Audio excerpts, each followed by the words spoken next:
Bien-aimés, bonjour. Le sujet d'aujourd'hui, il est très simple et très intéressant. Le face-à-face qui change tout. Amen. C'est le sujet d'aujourd'hui. Le face-à-face qui change tout. Je ne sais pas si déjà vous comprenez ce que je vais dire par là. Dieu a des projets pour nous. Il faut savoir les saisir. Alléluia. Et ça, nous le trouvons dans la parole de Jérémie au chapitre 29, verset 11, qui nous dit « Car je connais les projets que j'ai formés sur vous, dit l'Éternel, projets de paix et non de malheur, Amen. afin de vous donner un avenir et de l'espérance. » Amen. Ça, ce n'est qu'un avant-goût de ce qui va venir. Hein? Ce n'est qu'une petite anecdote de ce qui va venir. Alors, pour pouvoir illustrer cet enseignement qui me tient fort à cœur, car je vous assure que quand je préparais cet enseignement, j'avais des frissons. La parole nous dit dans Apocalypse 1, verset 16 à 18, si vous voulez prendre vos Bibles pour écouter et lire avec moi. Il avait dans sa main droite 7 étoiles. De sa bouche sortait une épée aiguë à 2 tranchants. Et son visage était comme le soleil lorsqu'il brille dans sa force. Quand je le vis, j'ai tombé à ses pieds comme mort. Il posa sur moi sa main droite en disant « Ne crains point, je suis le premier et le dernier, Amen. et le vivant. J'étais mort, et voici je suis vivant au siècle des siècles. Amen. Je tiens les clés de la mort et du séjour des morts. » Amen. Amen. Qu'est-ce qui se passe? Qu'est-ce qui se passe dans ce passage? Jean voyait qui? Jean était en train de voir Jésus. Il est en train de découvrir la parole. Et quand on découvre la parole, on est de nouveau. Et on devient avec Jésus, on a avec Jésus un face-à-face. On a une transformation. On tombe à ses pieds devant lui. Donc Jean tombe aux pieds de Jésus et meurt en lui. Jean fait mourir la chair et renaît en Jésus-Christ. Alléluia. Qu'est-ce que dit Jésus? Jésus dit, ne crains rien, je suis le premier et le dernier et le vivant. J'étais mort et voici je suis vivant au siècle des siècles. Amen. Alléluia. Amen. C'est-à-dire que Jésus, il est et il est infiniment présent en nous et sur toute la terre. Alléluia. Il nous le dit lui-même dans le dernier passage du livre de Matthieu. Lisez la dernière phrase du livre de l'évangile de Matthieu. Jésus dit, je suis avec vous jusqu'à la fin des temps, Amen. jusqu'à la fin du monde. Ouais. Il nous le redit encore dans Jean 16 au verset 33. Il nous dit, là encore, c'est, comment dirais-je, la dernière phrase de ce chapitre. Il nous dit, dans le monde, vous aurez à souffrir. Mais gardez courage, j'ai vaincu le monde. Alléluia. Alléluia. Vous comprenez? Cela, bien aimé.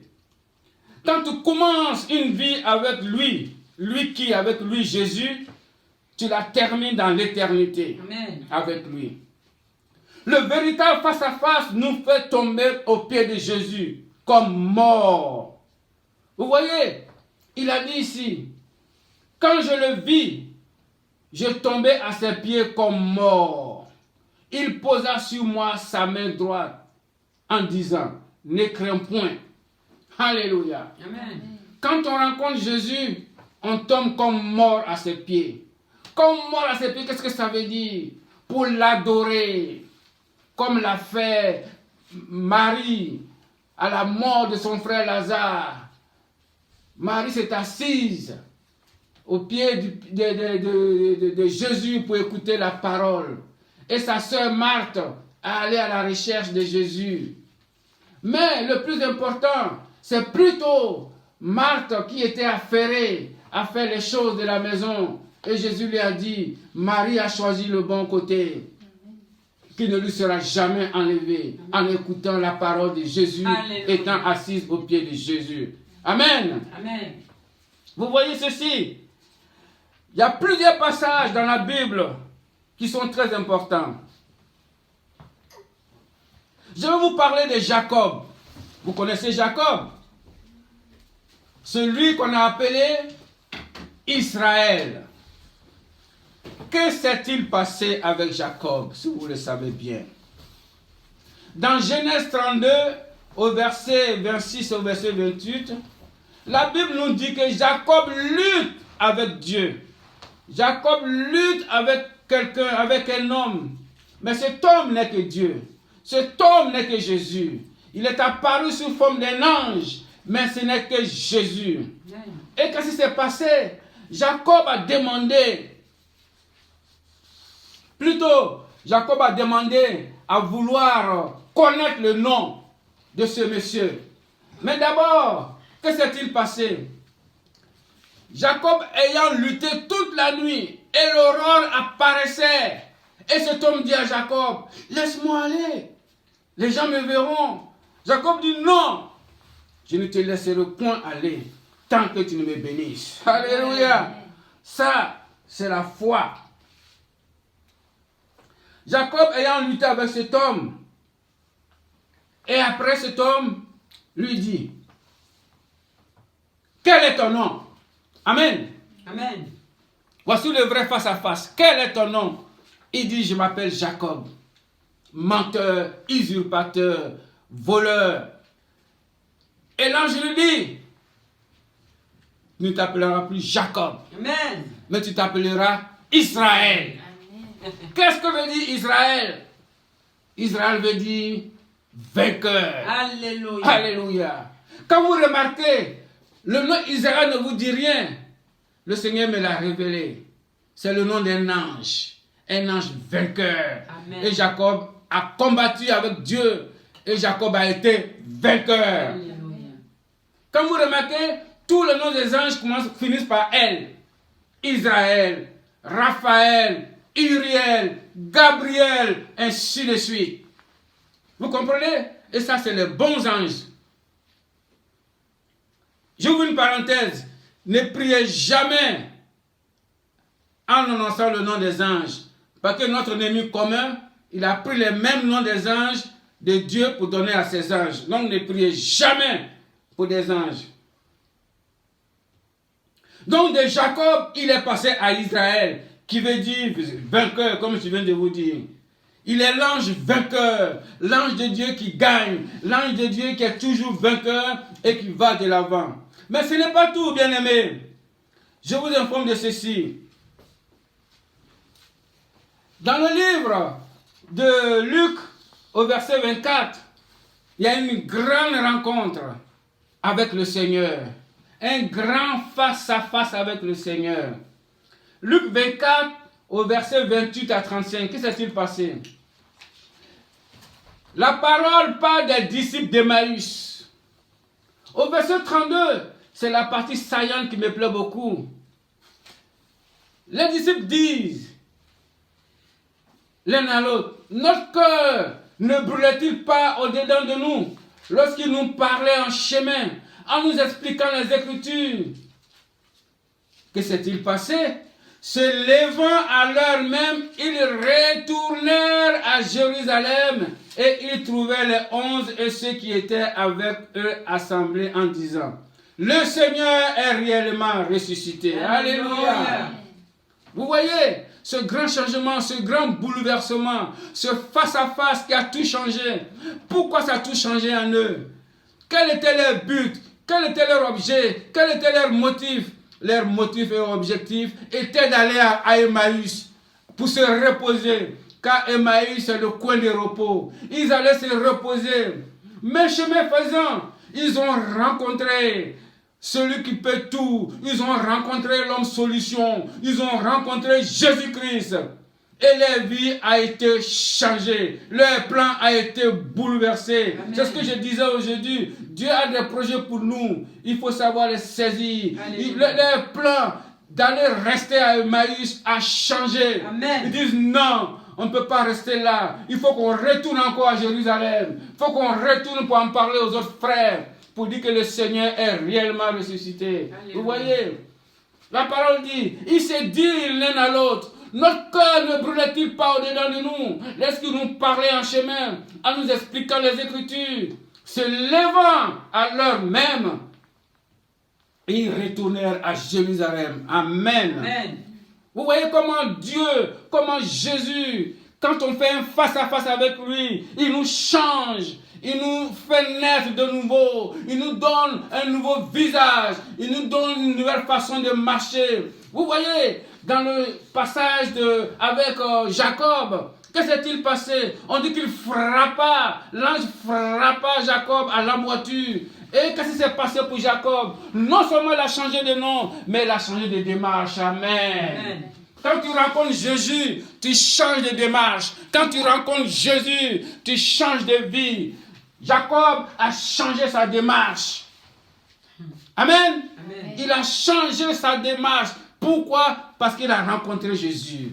Parce qu'il a rencontré le roi des rois. Il a rencontré le Seigneur des seigneurs. Je reviens encore dans la parole de Dieu. Dans Luc 18 au verset 35 à 43. L'aveugle de Jéricho. Ce pauvre monsieur qui était là au bord de la route, en train de mendier, en train de chercher à manger. Que s'est-il passé? Il entend une foule. Et il s'élève. Il demande, qu'est-ce qui se passe-t-il? On lui dit, c'est Jésus de Nazareth qui arrive. Et lui n'a pas dit Jésus de Nazareth. Arrivé à son niveau, il a dit, Jésus, fils de David. Alléluia. Alléluia. Jésus, fils de David. Jésus, fils de David. Et les gens le rembrouillaient. Mais Jésus leur dit, laissez-le venir. Il s'approcha de Jésus. Et Jésus lui demande, que veux-tu que je fasse pour toi?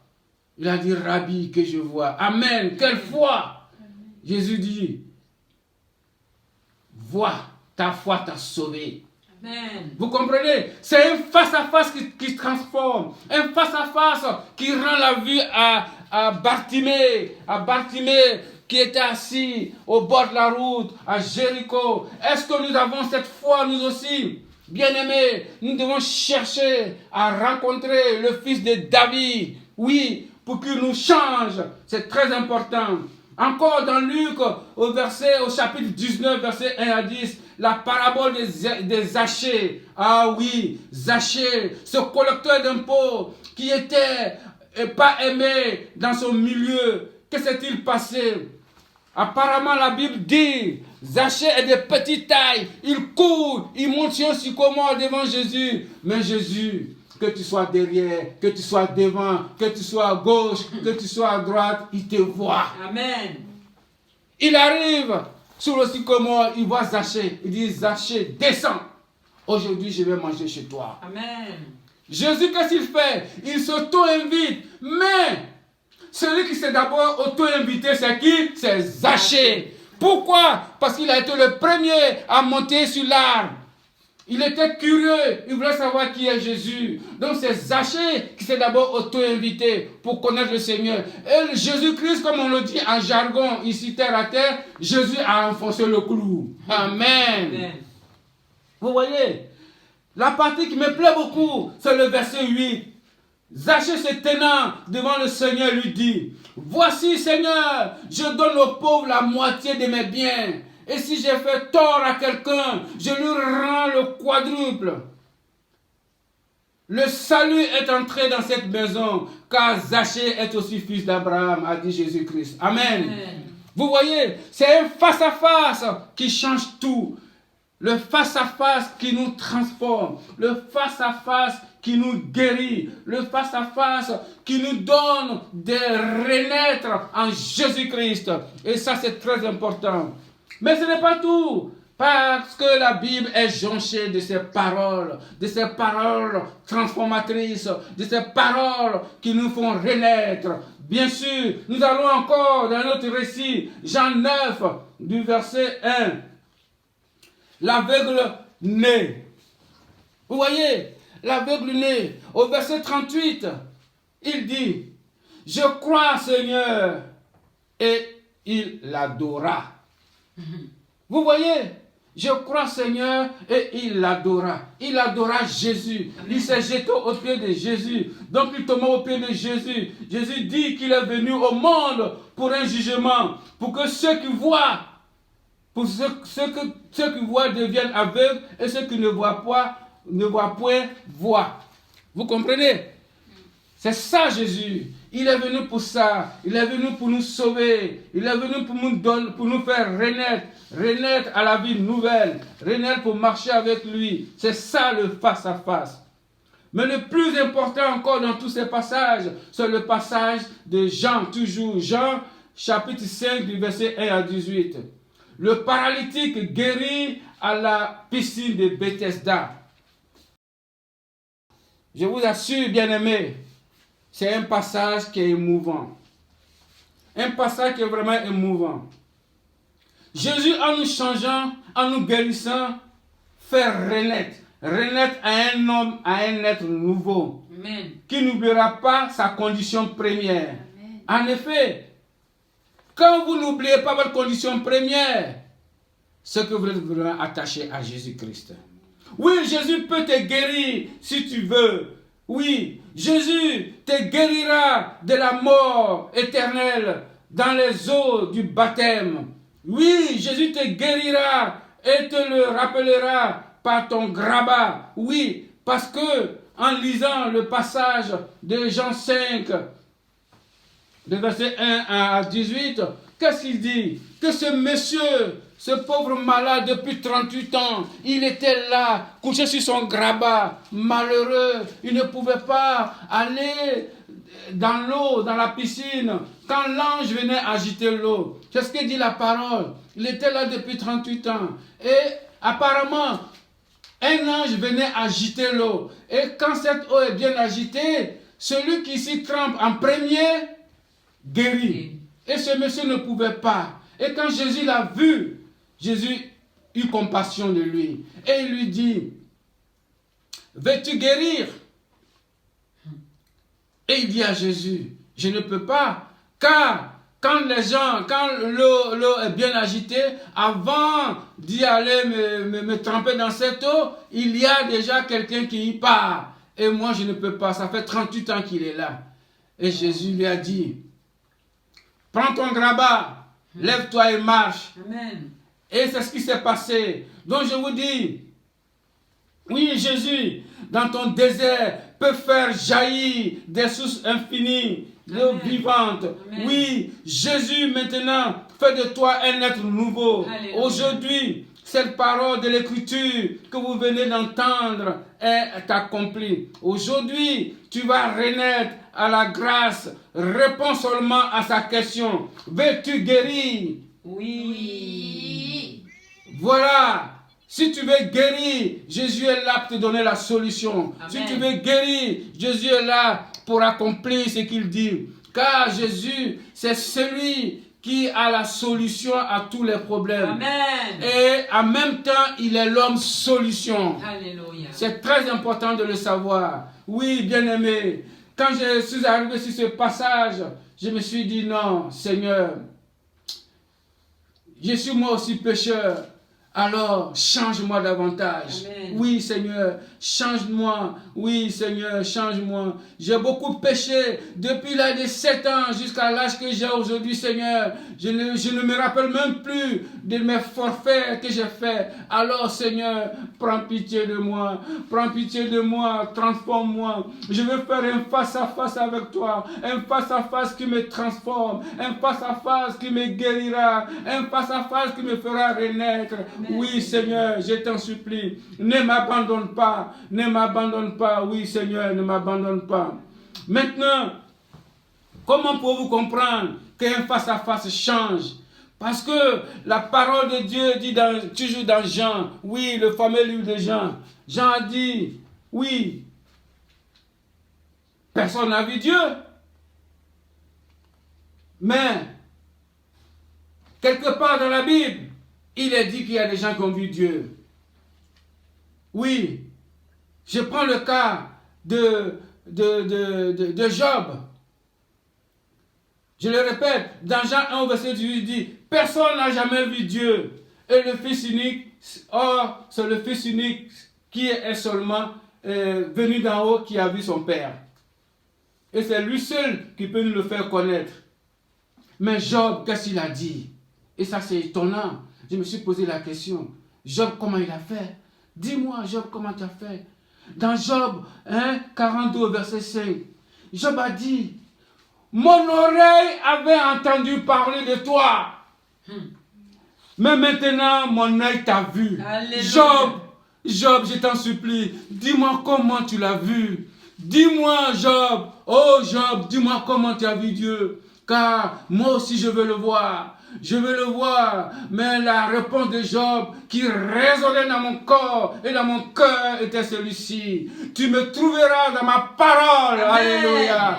Tu me trouveras dans ma parole. C'est là seulement que tu me verras, dit Job. Oui, merci Seigneur. C'est dans ta parole qu'on te retrouve. Merci Seigneur. Encore, dans Acte 7, versets 55 à 56, nous dit ceci. Mais Étienne, rempli du Saint-Esprit, on connaissait bien le problème d'Étienne, qui a été lapidé à mort. Mais Étienne, rempli du Saint-Esprit, et fixant le regard vers le ciel, vit la gloire de Dieu. Alléluia. Et Jésus debout à la droite de Dieu. Oh Étienne, tu as eu une grâce merveilleuse avant ta mort. Amen. Tu as vu Jésus, tu as vu Dieu. Oui, moi aussi je vais expérimenter cela, Seigneur. Dites-vous ce matin, Seigneur, nous voulons aussi te voir. Nous voulons faire une rencontre. Voilà, un face à face avec toi qui va nous changer, qui va nous équilibrer, qui va nous donner le droit chemin à suivre. Oh oui, bien-aimé. Ça, c'est très important. Cherchons à avoir plutôt un face-à-face avec Jésus,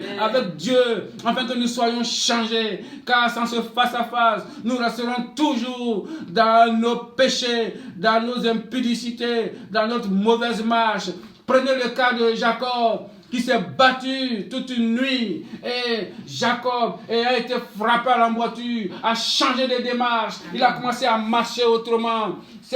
Ce changement de démarche n'est pas autre chose que le changement de nom. Le changement de nom qu'il a amené aujourd'hui à sauver le peuple élu de Dieu. Amen. Oui, c'est ça la nouvelle démarche de Jacob. C'est ça. Oui, la Bible ne l'explique pas, mais avec un peu de discernement du Saint-Esprit, vous comprenez que oui, c'est lui le Seigneur qui a voulu cette démarche. Cette démarche, voilà pourquoi la Bible, on ne doit pas la lire de façon littéraire. Il faut la lire avec le discernement du Saint-Esprit pour comprendre ce que veut dire frapper à l'emboîture et changer de démarche.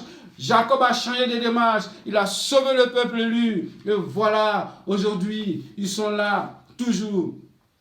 Bien-aimés, soyez renouvelés dans le Saint-Esprit. Soyez renouvelés en rencontrant Jésus face à face. Amen. Et cela vous donnera une nouvelle vie à suivre. Amen. Je vous dis ceci, bien-aimés. C'est ce que j'aime dire à tout le monde. Jésus-Christ, il revient bientôt. Alors, soyez prêts. Que Dieu vous bénisse. Amen. Amen.